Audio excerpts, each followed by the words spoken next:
بسم اللہ الرحمن الرحیم۔ اللہ کے بابرکت نام سے شروع، جو بڑا مہربان نہایت رحم والا ہے۔ حضرت امام علی علیہ السلام ارشاد فرماتے ہیں کہ اپنی امیدوں کو چھوٹا کر، کیونکہ تیری موت نہایت نزدیک ہے۔ امیدوں کو چھوٹا کر، کیونکہ عمر نہایت چھوٹی ہے، اور نیکی کے کام کر، کیونکہ تھوڑی بھی بہت ہے۔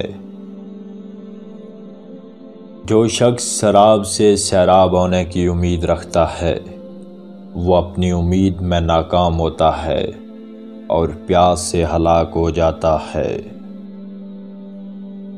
بہت سی امیدیں ایسی ہیں کہ آخر کار محرومی کو پہنچاتی ہیں، اور بہت سے نفع انجام کار نقصان ہو جاتے ہیں۔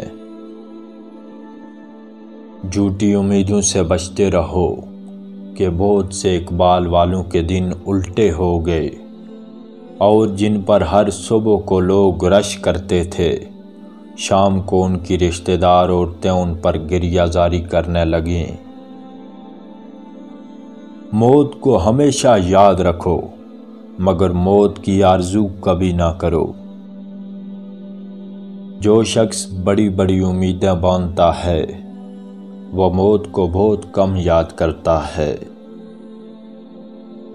خوشی ہے اس شخص کے لیے جو اپنی امیدوں کو جھوٹا سمجھے، اور اپنی آخرت کی آبادی کے لیے اپنی دنیا کو ویران کرے۔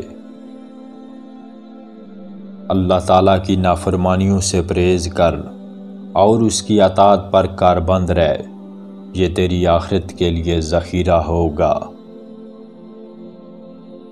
اپنی عادتوں کو بدل ڈالو، تاکہ تم پر اطاعت کا بجا لانا آسان ہو جائے۔ جو بادشاہ اسلام کی اطاعت کرتا ہے، وہ اپنے اللہ تعالیٰ کی اطاعت کرتا ہے۔ آدمی کی ذات اپنے مقاصد اور امیدوں میں ناکام رہنے سے وابستہ ہے۔ تمام بھلائیوں اور خوبیوں کی جڑ اللہ تعالیٰ کی اطاعت اور عبادت ہے۔ ضروری امور میں تاخیر اور دیر کرنے سے کائلی پیدا ہوتی ہے، اور فضول امیدوں پر بھروسہ کرنا بڑی حماقت ہے۔ لوگوں پر یہ حق ہے کہ وہ ہماری اطاعت اور ولایت کو قبول کریں، اور ان کو اس کے عوض اللہ تعالیٰ سے بہت اچھا بدلہ ملے گا۔ ہر ایک نیکوکار مانوس اور ہر ایک نا امید شخص مایوس رہتا ہے۔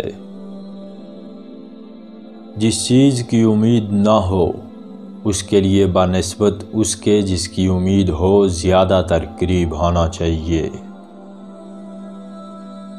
کسی گناہگار کو اللہ تعالیٰ کی رحمت سے نا امید نہ ہونا چاہیے، کیونکہ بہت سے لوگ ایسے ہیں جو عمر بھر گناہ کرتے ہیں، اور آخر میں کوئی ایسا عمل کرتے ہیں جس سے سب گناہ بخشے جاتے ہیں، اور کئی ایسے بھی ہیں جو عمر بھر نیک کام کرتے ہیں، مگر آخر عمر میں کوئی ایسا کام کرتے ہیں جس سے ان کے تمام نیک اعمال ضائع ہو جاتے ہیں، اور وہ دوزخ میں چلے جاتے ہیں۔